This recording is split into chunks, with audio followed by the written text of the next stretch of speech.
안녕하세요. 오늘은 열왕기상 17장에 등장하는 엘리야에 대한 얘기를 하려고 합니다. 이 엘리야가 살던 시대는 아주 암울한 시대였죠. 옴물이라는 사람이 왕이 된 다음에 하나님의 기대와 다르게 우상 숭배를 하죠. 이것이 하나님 앞에 진노의 대상이 됐고, 십계명에서도 가장 심각한 범죄가 이제 다른 신을 섬기거나 우상을 만들거나 절하는 것인데, 하나님 앞에서 대놓고 이런 짓을 하게 되니까 하나님이 진노하셨습니다.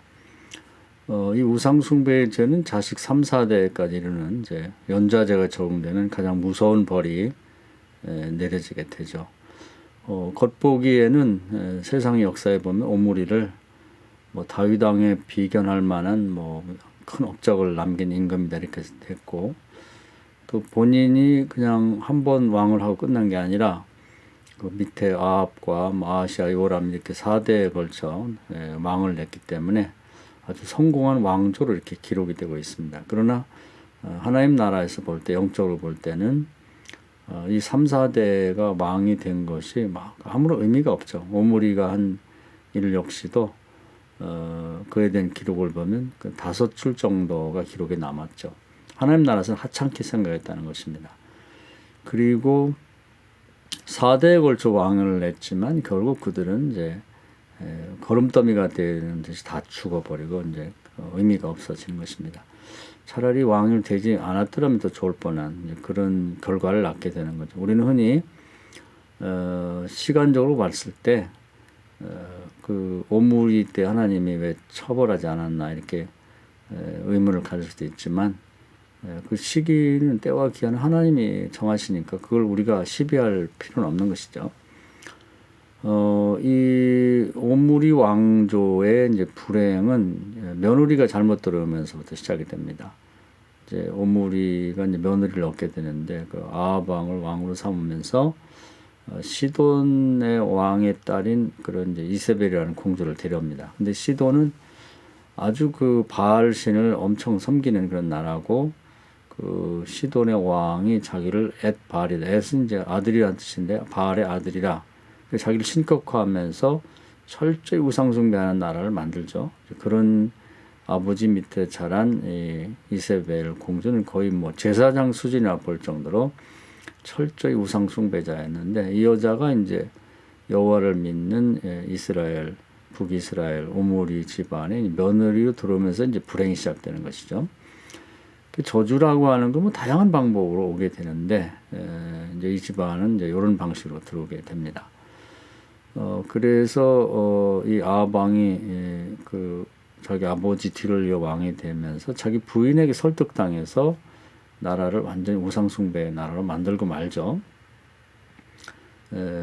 그래서 보면은 그 당시에 바알도 섬기고 아사레 목상도 섬기고, 또 그런가 하면 다른 잡신도 있었지만, 또 아합 왕은 자기가 그래도 나름 여호와를 잘 섬긴다고 하는 거짓을 사람들에게 보여주려고 거짓 선지자 그 여호와를 믿는다고 하면서 이제 사실은 아합 왕의 정책을 지지하는 거짓 선지자를 400여 명 그렇게 또 세우기도 합니다. 그래서 이런 암울한 시대에 그러면 이제 하나님과 이 세상은 어떤 관계를 맺겠나, 이게 중요한 거죠. 그 당시에 단 한 사람 엘리야가 하나님과 서로 소통하는 사람이 있었습니다. 이 소통의 문제와 관련해서 조금 더 언급한다면, 창세기 28장에 보면은 그 야곱이라는 사람이 나옵니다. 야곱은 이제 아브라함, 이삭, 야곱 할 때 그 세 번째 믿음의 조상인데, 야곱 역시도 굉장히 그 어려운 상황에 처했죠. 에서라고 하는 자기 쌍둥이형이 야곱을 죽이려고 하는 바람에 같이 살지 못하고 엄마의 그 친정으로 라반이라는 그 외삼촌 집으로 이제 혼자 피신을 가게 됩니다. 그러다가 루스도 그러니까 나중에는 베델이라 해서 벳이 집인데 하나님의 집이다 이렇게 별명을 붙였습니다마는, 그 지역을 지날 때 이제 밤이 돼가지고 이제 더 이상 가지를 못하고 잠깐 누워 잠들었을 때 이제 하늘문이 열리면서 자기 머리 위로 하나님 나라에서 그 천사가 오르락내리락하는 환상을 보게 됩니다. 그래서 내가 혼자 가는 줄 알았고, 그 다음에 사람은 그냥 혼자 땅에 태어나 사는 줄 알았는데, 하나님 나라와 또 이 지상의 사람과 서로 이런 식으로 소통이 가능하구나, 소통이 되고 있구나, 이걸 깨닫게 됩니다. 이건 굉장히 중요한 것을 이제 인류에게 후대 사람들이 가르쳐 주는 것이죠. 그래서 이제 야곱은 그때 그걸 크게 깨닫고 그 후에 라반의 집에 가서 어려움이 많았지만 이제 그런 하나님과의 소통을 계속 유지하게 됩니다. 그래서 뭐 이제 14년 동안 사촌 누이들을 이제 아내로 얻으면서 2명 얻으면서 7년씩 이렇게 14년 동안 거의 노예에 가까운 그런 부역을 하죠. 그런 와중에 이제 아들 12하고 딸 하나가 낳다 보니까 식구가 많아졌습니다. 근데 이제 거의 봉급을 못 받다 보니까 이 처자식을 먹여 살 길이 없는데 14년 그 노역이 끝난 다음에 그 외삼촌하고 이제 그 봉급 계약을 맺죠. 요즘 말하면은 임금 계약을 맺는데 이제 뭐 외삼촌은 뭐 일반적으로 하는 것처럼 한 달에 뭐 양 몇 마리 이런 식으로 했지만 하나님께 기도했더니 하나님께서는 얼룩무늬 양을 네가 갖는다고 해라. 이런 식으로 이제 하나님과 소통하는 가운데 말씀해 주셔서 그렇게 믿음으로 이제 계약을 맺죠. 근데 이게 이제 외삼촌이나 일반 상식에 기초한 사람들이 볼 때는 바보 같은 계약이죠. 왜냐하면 그 퍼센테지로 보면은 뭐 1000마리 양이 나면 얼룩무늬는 대개 뭐 몇 마리가 나겠죠? 대개는 뭐 흰색 아니면 검은색으로 이렇게 단색으로 나게 되는데 자기가 봐도 자기 조카는 바보 같아요. 그렇지만 이제 교활한 그 라반은 외삼촌은 좋다고 해서 계약을 맺는데 그 다음부터 이제 하나님께서 이 일에 개입을 하시죠. 그래서 쉽게 생각하면 양의 옷을 입히는 건 하나님이시기 때문에 뭐 얼룩무늬를 입히고 싶으면 얼룩무늬 입히는 거고 단색을 입히면 단색을 입힐 수 있는 것이죠. 그래서 그 다음부터 이제 그 얼룩무늬의 그 양이나 염소 뭐 이런 것들이 나오면서 이제 큰 부자가 됐다 이런 얘기죠. 그 후에 이제 집으로 다시 돌아올 때 하나님 나라와 소통해서 뭐 이 광야를 지날 때 뭐 부인들하고 어린 애들하고 뭐 이제 소떼 양떼 같은 걸 이제 데리고 고향으로 돌아올 때 보면 이제 산적 도적대들이 굉장히 많은데 공격을 당하지 않죠. 그래서 기도해 보니까 하나님의 군대인 마나님이 자기들과 동행하고 있었다 하는 것을 보게 됩니다. 그래서 그 야곱의 특징은 하나님과 그동안에 뭐 그 아브라함도 이삭도 있었지만 그분들은 그냥 음성적인 대화를 나눴다면 이 양반은 이제 영상의 대화를 나눴다고 하는 것이죠. 이게 굉장히 큰 발전입니다. 요즘의 비유를 말하면 핸드폰이라는 게 있죠. 뭐 예수님도 이해를 돕기 위해서 뭐 세상 비유를 많이 말씀했는데 요즘 사람들에게는 이 비유가 적절할 것 같아요. 과거에는 사람과 사람이 대화할 때 대개 보면 뭐 전화선이 연결된 그런 전화를 활용했는데 그 후에 과학이 발달하면서 전화선이 없는 상태에서 서로 대화가 가능하죠. 그리고 그것은 뭐 여기서 미국이나 러시아든 멀리 있는 사람하고도 즉시 통화가 가능하고 더 나아가서는 영상 통화가 가능합니다. 그러니까 많은 발전을 이룬 것이죠. 근데 사람과 사람의 그 대화는 수평적이라고 볼 수가 있죠. 그리고 수시로 요즘은 거의 뭐 핸드폰 중독이라고 할 만큼 핸드폰 없으면 못 살고 뭐 하루에도 뭐 딸이나 엄마 사이에 뭐 또는 뭐 자식과 뭐 아들과 아버지 사이에 뭐 계속 수시로 통화를 하고 친구들 간에도 뭐 사업을 위해서 계속 통화를 하죠. 근데 문제는 24시간 주어진 시간 동안에 사람과 사람 사이는 이제 필요 이상으로 서로 영상 통화도 하고 뭐 음성 통화도 하는데 비해서 상대적으로 하나님과의 대화는 끊겼다고 하는 것입니다. 또 요즘에 뭐 정보통신이 발달해서 수많은 자극적인 이야기들이 영상들이 뭐 유통되다 보니까 거기에 정신 팔려서 하나님과의 대화를 잃어버렸다. 하나님과 음성으로 대하는 기도죠. 또 영상으로 대화가 가능한 거죠. 그것을 누가 가능케 했냐면 그것을 처음 경험한 것이 이제 야곱입니다. 그것을 인류사에게 이제 알려준 것이죠.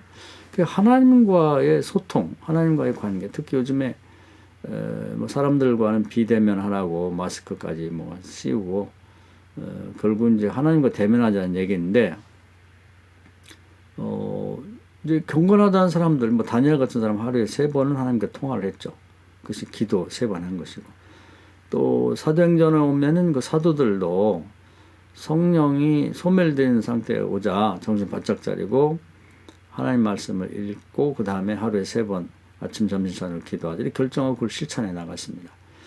지금 우리는 이제 사람과는 통화 안 하면 죽는 줄 알아요. 그리고 뭐 핸드폰 없으면 뭐 수전증이 일어날 정도고 뭐 어디 나가다도 없으면 찾아야 되고 뭐 그런데 하나님과의 대화는 뭐 한 달 또는 뭐 1년 가도 한 번 안 해도 전혀 거기에 대해서 죄의식도 없고 뭐 답답함도 없고 그냥 무감각 상태가 되는 것이죠.